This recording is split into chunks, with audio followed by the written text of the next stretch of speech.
কবর জিয়ারত মানে তো ওইখানে গিয়ে কোরআন পড়াও নয়। কবর জিয়ারত এতে যত আলোচনা আসলো, এতে জিয়ারতের নিষেধ করা তো আসেনি। এক হচ্ছে জিয়ারতের উদ্দেশ্য, আপনার উদ্দেশ্যটা কি, এটা একটা কথা, ওটা ঠিক হইতে হবে। 2 নম্বর কথা, জিয়ারত মানে ওইখানে গিয়ে নামাজ পড়া নয়, জিয়ারত মানে ওখানে বসে বসে কোরআন পড়া নয়, জিয়ারত মানে ওখানে দাঁড়িয়ে বা বসে জিকির করা নয়। হ্যাঁ, জিয়ারত মানে এই না যে কবরকে ঘিরে চারিদিক থেকে দোয়া করবেন, দেখে মনে হচ্ছে কবরওয়ালার কাছে চাইছেন, এরকম না। দোয়া করবেন কেবলামুখী। প্রথম জানেন যে কবর জিয়ারতের উদ্দেশ্য কি। কবর জিয়ারতের উদ্দেশ্য হচ্ছে 2টি। কবর জিয়ারতের উদ্দেশ্য হচ্ছে 2টি, একটা হচ্ছে নিজের ফায়দা, আর একটা হচ্ছে কবরওয়ালার ফায়দা।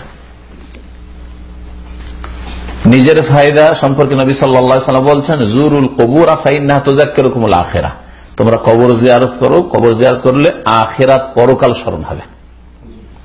এখন আপনাদেরকে জিজ্ঞাসা করি, পাকা কবর দেখলে পরকাল স্মরণ হবে, যেখানে কোটি কোটি টাকা ডেইলি ইনকাম হচ্ছে ওরসে মাজারে, ওখানে আখিরাত স্মরণ হবে না? গরিব ভাঙাচোরা বসে গেছে কবর, হ্যাঁ, আর জঙ্গল হয়ে গেছে, গাছ হয়ে গেছে, ওই রকম কবর, গ্রামের কবর, মায়ের কবর, বাপের কবর, দাদা দাদি, নানা নানির কবর দেখলে আখিরাত বেশি স্মরণ হবে।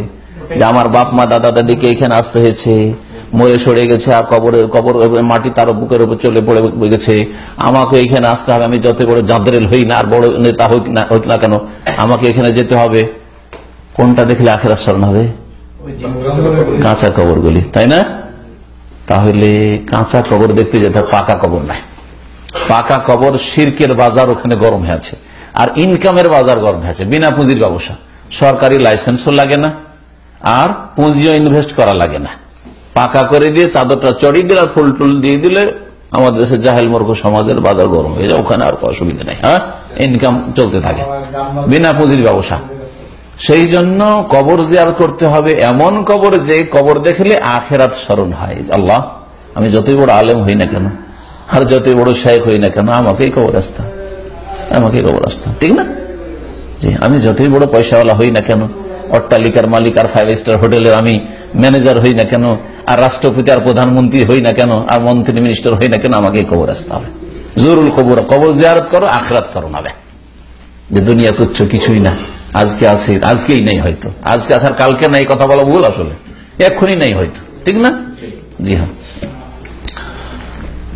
এটা একটা উদ্দেশ্য, নিজের ফায়দা, যে আখিরাত পরকাল স্মরণ আসবে, অন্তরটা নরম হবে, ইমান তাজা হবে, আখিরাত মুখী হবেন, আল্লাহর কাছে চাইবেন আপনি, দুনিয়া আখিরাতের নাজাত চাইবেন আপনি, আল্লাহ পাকের আযাব গজব থেকে আল্লাহর কাছে দোয়া করবেন যে আল্লাহ আমাকে রক্ষা করো। তো আখিরাত স্মরণ করা। 2 নম্বর গরজ হচ্ছে ওই মাইয়াতকে উপকৃত করা। সালাম দিলেন, শান্তি আল্লাহর পক্ষ থেকে নাযিল হবে, আর কবরে আযাব হালকা হবে। তারপরে দোয়া করে, আল্লাহ পাকের কাছে দোয়া করেন, আল্লাহ এই মাইয়াত যদি আযাবে থাকে তার আযাব দূর করে দাও, এই মাইয়াতের মর্যাদা উঁচা করো, হ্যাঁ, গুনাহ খাতা মাফ করে দাও, বালা মুসিবত দূর করে দাও, এর শাস্তি আছে দূর করে দাও, এর কবরকে প্রশস্ত করো। এই যে দোয়া করলেন, তো ওই কবরওয়ালার ফায়দা হলো। 2টো ফায়দার জন্য, একটা হচ্ছে নিজের ফায়দা, আখিরাত স্মরণ, আর কবরওয়ালার ফায়দা, যে ওর জন্য দোয়া করলেন, সালাম দিলেন, ওতে কি হবে? আযাব থাকলে দূর হবে, আর আযাব যদি না থাকে তো মর্যাদা উঁচা হবে। নেক মানুষের কবর, ভালো মানুষ, তাহলে মর্যাদা উঁচা হবে। বুঝা গেছে? তো এই 2টি উদ্দেশ্য। আর 3য় উদ্দেশ্য যদি থাকে যে কবর জিয়ারত কেন করছি, যে কবরওয়ালা দিতে পারে, কবরওয়ালার কাছে চাইলে পাওয়া যেতে পারে, কবরের কাছে হাজির হইলে, মাজারে হাজির হইলে, ওখানে ওরা না চাইলে ওনারা দেন, খালি হাতে ফিরান না, তাহলে শিরকি জিয়ারত। এটা হচ্ছে শিরকি জিয়ারত। উদ্দেশ্য চেঞ্জ হয়ে গেল। উদ্দেশ্য কি? তার কাছে গেলে কিছু পাবো, বাবা দিতে পারবেন, আটরসি বা শাহজালাল বাবা দিতে পারবেন, হ্যাঁ, খাজা আজমেরি দিতে পারবেন, চিশতি দিতে পারবেন, সেই জন্য তাহলে শিরকি জিয়ারত। আচ্ছা, এটা করলেন না, হয়তো এর চাইতে একটু কম, আল্লাহর কাছে গিয়ে চাইবো, কিন্তু ওলিউল্লাহর কবরের কাছে যদি চাই তো আল্লাহ দ্রুত দুয়াটা কবুল করবে। এই জন্য শাহজালাল যাচ্ছি, ওখানে গিয়ে আল্লাহর কাছে সন্তান চাইবো। আপনি নিজের বাড়িতে সন্তান চাওয়া মনে করলেন যে পাবো না, হয়তো মসজিদে চাইলেও পাবো না, হয়তো হ্যাঁ, মক্কা মদিনায় হজ উমরা এসে যায়, চেয়ে হয়তো পাবো না, কিন্তু মাজারে গেলে হটলাইন আছে, ওখানে পাবো। সেই জন্য ওখানে গিয়ে আল্লাহর কাছে চাই, তো এটা হচ্ছে বেদাতি জিয়ারত। নিজেরই গরজ, আল্লাহ আমার রোগ ভালো করে দাও, কিন্তু মাজারের কাছে চাইছেন, মানে মাজারের পাশে দাঁড়িয়ে চাইছেন বা বসে চাইছেন, তাহলে এটা হচ্ছে বেদাতি জিয়ারত। বেদাতি জিয়ারত করবেন না, শিরকি জিয়ারত করবেন না, সুন্নতি জিয়ারত করবেন। সুন্নতি জিয়ারতের গরজ কি বলেন তো? কেউ 2টো গরজ বললাম,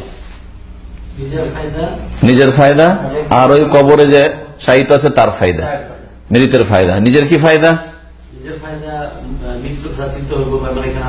আখেরাত স্মরণ হবে, আখেরাত পরকাল স্মরণ হবে যে আমাকে পরকালে পাড়ি দিতে হবে।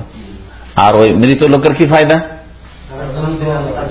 তার জন্য দোয়া করলে তার কবর বালা মুসিবত দূর হবে, আযাব দূর হবে, হ্যাঁ, তার উপকার হবে। আর এই ধারণা করা যে কবর জিয়ারত করলে আমার কিছু ফায়দা কবর আল্লাহর কাছে পাবো, শিরকি জিয়ারত।